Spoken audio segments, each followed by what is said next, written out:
नमस्कार दोस्तों, मैं देवेंद्र साहू स्वागत करता हूं आप सभी का आपके अपने YouTube चैनल देवगीत क्लासेस पर। पिछले क्लास तक आयत के हम लोग 3 प्रश्नों को डिस्कस किए थे।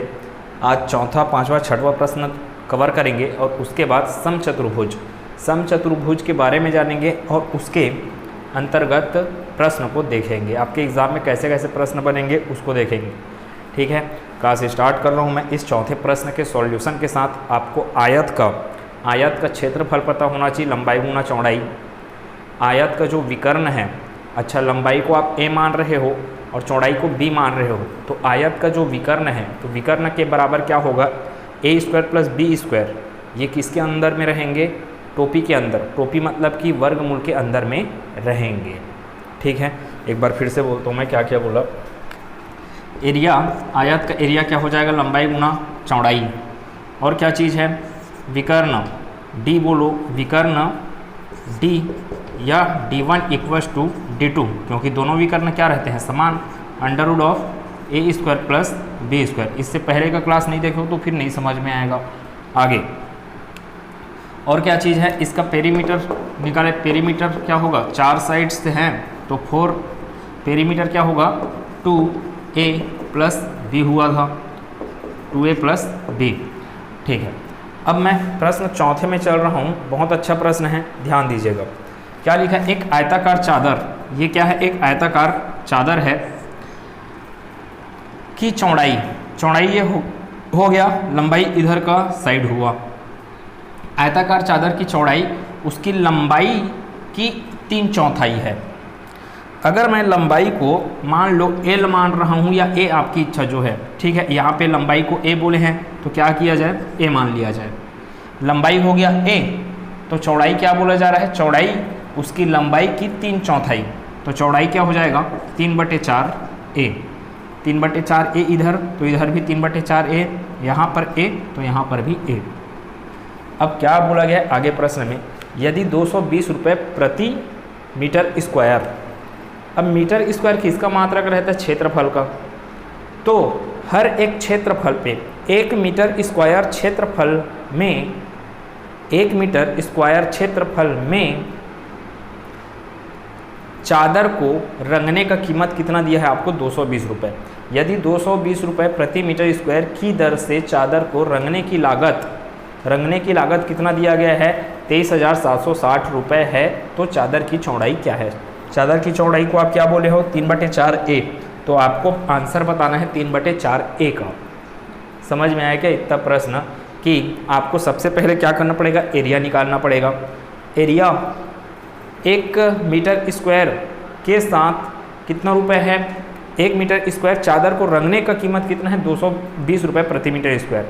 अब पूरे का पूरा चादर को रंगा जाएगा, मतलब पूरे के पूरे क्षेत्रफल को रंगा जाएगा, तो उसका कीमत कितना है फिर, 23,760 रुपये।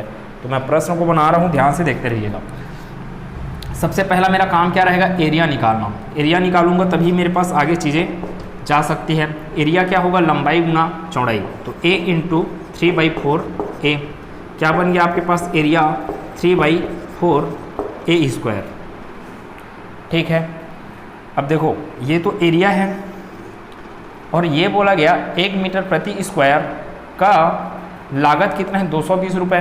तो 3/4A स्क्वायर, 3/4A स्क्वायर का लागत क्या हो जाएगा, का लागत होगा गुना 220 बराबर कितना हो जाएगा, 23,760 रुपये। ऐसे क्यों किए, आपका 1 यूनिट का मान कितना है, 220 रुपये प्रति 220 रुपये है ना। 1 मीटर स्क्वायर को रंगने का लागत कितना है, 220 रुपये। तो 3/4A स्क्वायर पूरे क्षेत्रफल, ये पूरा क्षेत्रफल है, पूरा क्षेत्रफल को रंगने का लागत कितना है, 23,760 रुपये। इसलिए मेरे को 220 को गुना करना पड़ेगा क्षेत्रफल के साथ। अब कुछ नहीं है, यहाँ से आप किसका मान निकाल लीजिए, A का मान निकाल लीजिए। A का मान निकल गया तो चादर की चौड़ाई निकल जाएगी, या फिर 3/4A निकालना है, बोलो 3/4A क्या है, चादर की चौड़ाई। तो क्या क्या किया जाए, यहाँ से A स्क्वायर इक्वल्स टू क्या हो जाएगा, ये 220 उस पर जाएगा, तो ये क्या बन गया, 23,760 बटे में इधर आ गया 220। ये 3/4 उस पर गया तो क्या हो जाएगा, 4/3। सॉल्व किया जाए, 0 और 0 कैंसल आउट हो गए। फिर सॉल्व किया जाए 3 से भाग दे देते हैं, 3 एकम 3, यहाँ से कितना आएगा ये 3 सत्ते 21, 2 और 7 27, 3 निया 27, 3 दूनी 6, 6 है ना यहाँ पे, तो 3 दूनी 6, कितना आ गया 792/22।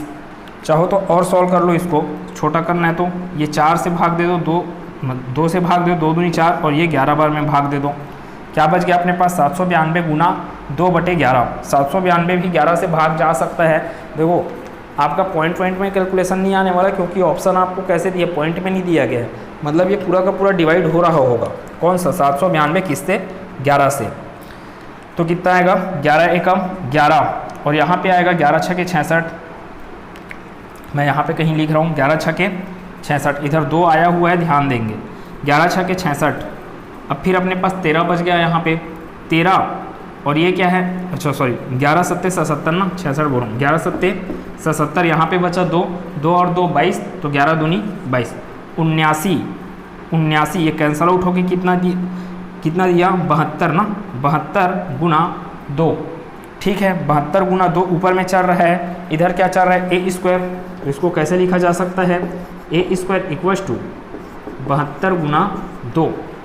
आपको तो ए का मान चाहिए, ए का मान के लिए क्या किया जाए, इसको तोड़ लिया जाए, कैसे तोड़ लिया जाए 36 गुना 2, 72 को 36 गुना 2 बोल दिए, गुना 2, आगे 36 को कैसे लिखा जा सकता है 6 स्क्वायर, 2 को कैसे लिखा जा सकता है 2 स्क्वायर, जो कि किसके बराबर चल रहा है ए स्क्वायर के बराबर चल रहा है।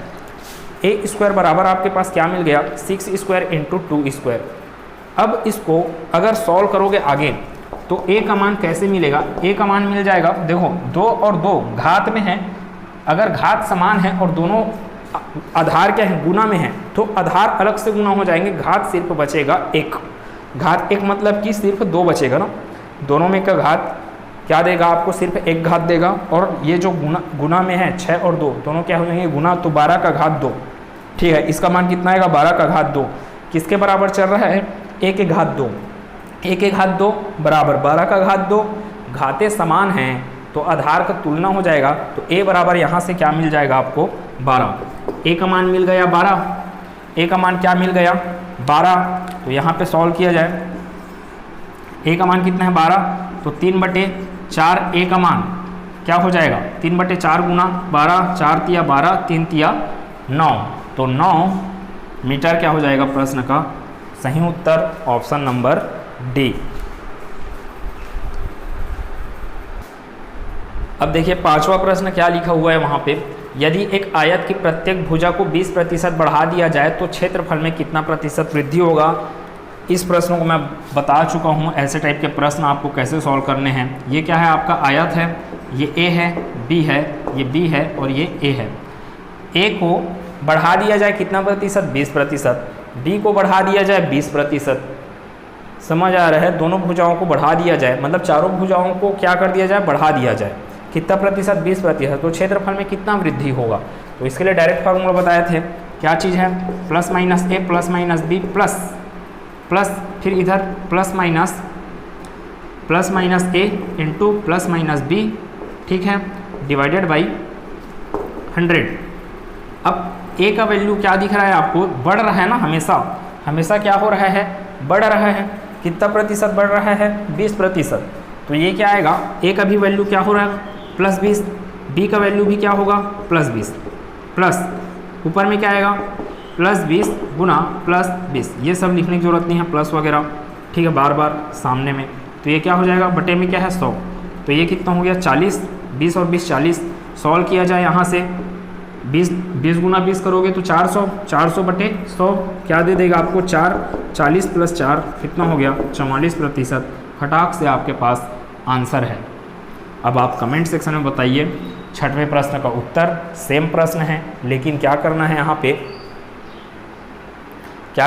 पे, एक आयत की लंबाई को क्या कर रहे हो आप 20% बढ़ा रहे हो और उसकी चौड़ाई को 10% घटा रहे हो, तो एक जगह आएगा +20, फिर उसके बाद b का मान आएगा -20, यहाँ पे प्लस रहेगा, यहाँ पे +20, ये -20 डिवाइडेड बाई 100। अब उसके क्षेत्रफल पर क्या प्रभाव पड़ेगा वो चीज़ आपको बताना है, ठीक है, कमेंट सेक्शन में इसका आंसर जरूर दें। अब देखिए समचतुर्भुज के बारे में चलते हैं। आप पहले ये दिमाग में रखिए कि चतुर्भुज क्या है, ये वर्ग क्या है। ये क्या है? वर्ग है। वर्ग मतलब जिसके सभी भुजाएं क्या है? आपस में बराबर होती हैं। मैं क्या करूँगा, वर्ग के दोनों कान को पकड़ूंगा, ऐसे पकड़ूंगा और खींच दूंगा, पकड़ूंगा और खींच दूंगा, तो इसका शेप क्या बन जाएगा? शेप कुछ बन जाएगा अब इस प्रकार से। ये इधर का 90 डिग्री ना रखे, संलग्न भुजाएं 90 डिग्री ना रहकर क्या हो जाएंगे? थोड़े से टेढ़े हो जाएंगे। ठीक, ये टेढ़ा हो गया। समझ में आया क्या इतना चीज़? अब ये है आपका ए, ये ए, ये भी ए, ये भी ए। भुजाओं की लंबाई समान रहना है, लेकिन संलग्न भुजाएं एक दूसरे के 90 डिग्री में नहीं रहेंगे। एक दूसरे के 90 डिग्री में नहीं हैं तो उनके विकर्ण भी आपस में बराबर नहीं रहेंगे। तो क्या चीज़ है? ये विकर्ण हो गया D1, विकर्ण क्या हो गया? D1, विकर्ण हो गया D2, तो D1 is not equal to D2। ठीक है, अभी अपने पास फार्मूला यहाँ पे डायरेक्ट दिमाग में रखना है। आपको ये फार्मूला रटना पड़ेगा क्योंकि इसका डेरिवेशन लंबा है। ठीक है, इसका डेरिवेशन अगर करने जाओगे तो लंबा है, इसलिए इसका फार्मूला डायरेक्ट दिमाग में रखिए। क्षेत्रफल बराबर क्या होता है? आधा 1/2 गुना दोनों विकर्णों का क्या? दोनों विकर्णों का, दोनों डायगोनल का क्या? गुणनफल। ठीक है, और ए लिखा हुआ है, ए क्या है? इसकी भुजाएं हैं, तो भुजा बराबर क्या होता है? 1/2 गुना √ऑफ D1 square plus D2 square. आपको ये दो फार्मूला ही दिमाग में रखना है। ये पेरीमीटर तो आप ऐसे ही निकाल सकते हो, एक साइड से चलना चालू करोगे जे के एल एम फिर जे, तो वापस फिर जे पे पहुंचोगे तो 4 बार ए डिस्टेंस ट्रेवल करना पड़ेगा, इसलिए 4a। फिर से दिमाग में, क्षेत्रफल का फार्मूला 1/2 गुना D1 इंटू D2। अब कई बार गलती क्या करते हैं, क्षेत्रफल का फार्मूला आप इसको निकाल लेते हो। ये क्या है? जब टोपी पहना हुआ है तो क्या आता है? भुजा आता है। टोपी पहने का कौन जुड़कर, तो D1 square plus D2 square जुड़कर क्या करेंगे? टोपी पहनेंगे और गुना करके क्या हो जाएगा आपका? 1/2। तो मैं प्रश्न को सॉल्व कर रहा हूँ, ऊपर के जितने भी फार्मूले हैं उसी के हिसाब से। देखिए, आपको कुछ भी नहीं करना है, आपको सिर्फ और सिर्फ प्रश्न में दिया क्या गया है, कौन सा चतुर्भुज है, उस चीज़ को दिमाग में रखना है। अब यहाँ पे इस प्रश्न में क्या बोला गया? किसी समचतुर्भुज के विकर्णों की लंबाई, विकर्णों की लंबाई कितना दे दिया गया है? 24 सेंटीमीटर व 10 सेंटीमीटर। उस चतुर्भुज का परिमाप क्या होगा? आपको क्या दिया गया? D1 का मान दिया गया है 24 सेंटीमीटर और D2 का मान दिया है 10 सेंटीमीटर। आपको प्रश्न में क्या पूछा गया? परिमाप, मतलब कि पेरीमीटर आपको पूछा गया। अब आपको पता है कि पेरीमीटर इक्वल टू होता है 4 टाइम्स ऑफ ए। ए क्या है? भुजा है। भुजा का मान तो दिया नहीं है, तो आपका काम क्या है? भुजा का मान निकालना। तो भुजा का मान कैसे निकलेगा? अब भी फार्मूला दिख रहा है यहाँ पे। ए इक्वल टू क्या है? 1/2 into √of D1 square plus D2 square. यहाँ से भुजा का मान निकल जाएगा 1/2 गुना √ऑफ D1 स्क्वायर, मतलब कि 24 का स्क्वायर।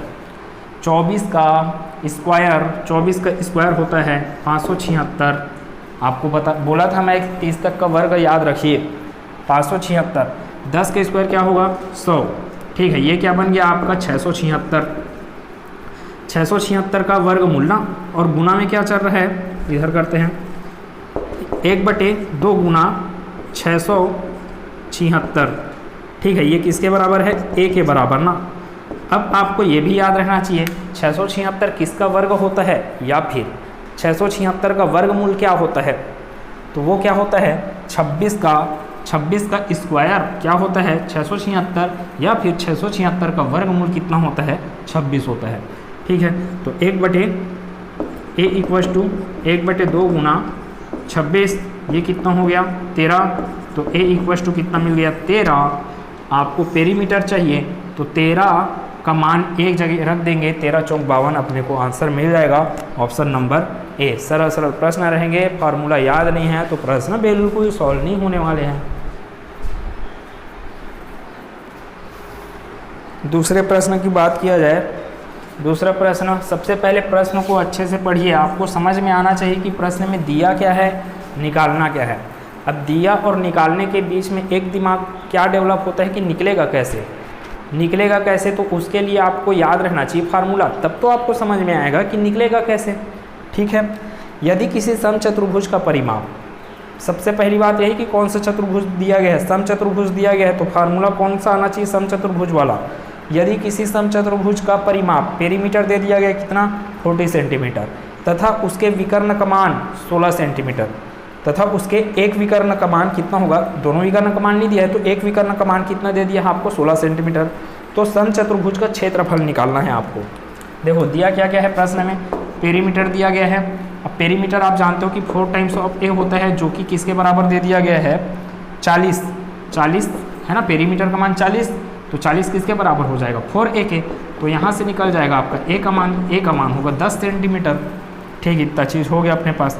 उसके विकर्ण का मान d1 का मान कितना दिया गया है 16 सेंटीमीटर। ठीक है, d1 का मान दिया गया है आपको 16 सेंटीमीटर। समचतुर्भुज का क्या निकालना है आपको, क्षेत्रफल निकालना है। मैं जानता हूँ क्षेत्रफल समचतुर्भुज का होता है 1/2 into d1 into d2। d1 का मान पता है 1/2 तो संख्या है, गुना d2 का मान आपको चाहिए, d2 का मान आपको चाहिए, तभी तो आप एरिया निकाल पाओगे। ठीक है, अब d2 का मान चाहिए तो d2 का मान कैसे निकलेगा। अब मैं फिर एक फार्मूला जानता हूँ, भुजा a इक्वल टू क्या होता है 1/2 into √ d1 square plus d2 square. यहाँ से निकाला जा सकता है a का मान, तो यहाँ से निकाल डाले हो आप कितना है, a का मान 10 बराबर कितना मिल गया 1/2 गुना √ d1 का मान है 16 स्क्वायर प्लस d1 का मान 16 स्क्वायर d2 स्क्वायर इधर आ गया, ये इधर होगा तो कितना बन गया ये 20 2 का गुना 10 के साथ 20। ये टोपी पहना है, टोपी को हटाना पड़ेगा पहले, d2 स्क्वायर d2 का मान चाहिए तो टोपी को हटाना पड़ेगा पहले। तो टोपी को हटाऊंगा मैं, टोपी को मैं हटाऊंगा तो इस बार क्या बना देगा, वो वर्ग बना देगा। इधर क्या आया हुआ है 20, तो इधर लिख लें 20 का घात 2 बराबर कितना हो गया 16 का घात 2 प्लस d2 का घात 2। अब 20 का घात 2 मतलब 400, 16 का घात 2 मतलब कि 256, 16 का घात 2 256, इस पर ट्रांसफ़र होगा तो क्या बन जाएगा -256 बराबर d2 का स्क्वायर। थोड़ा सा मैं शॉर्टकट कर रहा हूँ, एक एक स्टेप वगैरह को मैं थोड़ा आगे सोच के बना रहा हूँ। अब आपके पास आंसर यहाँ से क्या आ रहा है, 400 में 256 को घटाओगे कितना पा जाओगे 144, तो ये हो जाएगा आपका d2 स्क्वायर। d2 स्क्वायर बराबर 144, तो d2 बराबर क्या मिल जाएगा आपको, d2 बराबर मिल जाएगा 12 सेंटीमीटर। क्यों मिल जाएगा, क्योंकि 12 का घात 2 होता है 144। 144 को कैसे लिखा जा सकता है, 12 का घात 2, घात 2 इधर भी आएगा, घात 2 इधर भी, तो d2 बराबर क्या मिल जाएगा 12। d2 का मान मिल गया 12, d1 का मान मिल गया 12। तो अब इस समीकरण में रख देते हैं मान को, a का मान कितना मिल जाएगा 1/2 गुना d1 का मान 16 गुना d2 का मान 12। यहाँ से ख़त्म, 2 अट्ठे 16, अब 12 अट्ठे कितना हो गया 96। एरिया चल रहा है इसलिए यूनिट किस में आएगा, इसमें सेंटीमीटर ना, मीटर नहीं, सब सेंटीमीटर में दिया है तो ये बन जाएगा centimetre square. Option number D प्रश्न का सही उत्तर। तीसरा प्रश्न क्या लिखा है, एक समचतुर्भुज की प्रत्येक भुजा क्या दिया गया है 39 सेंटीमीटर, मतलब a का मान दे दिया गया आपको कितना 39 सेंटीमीटर। यदि इसके एक विकर्ण की लंबाई 72 सेंटीमीटर हो, एक विकर्ण की लंबाई d1 कितना मत दिया गया मान 72 सेंटीमीटर हो, तो दोनों विकर्णों की लंबाइयों का अंतर कितना है। आपको क्या बताना है, या तो d2 माइनस d1 बताना है, या तो फिर d1 माइनस d2 बताना है। जो भी बड़ा होगा उससे छोटे को घटाकर हम लोग उसका अंतर बताना है हम लोगों को। तो सबसे पहली बात d2 माइनस d1 बोलें चाहे d1 माइनस d2 बोलें, आपको एक विकर्ण का मान दिया गया है।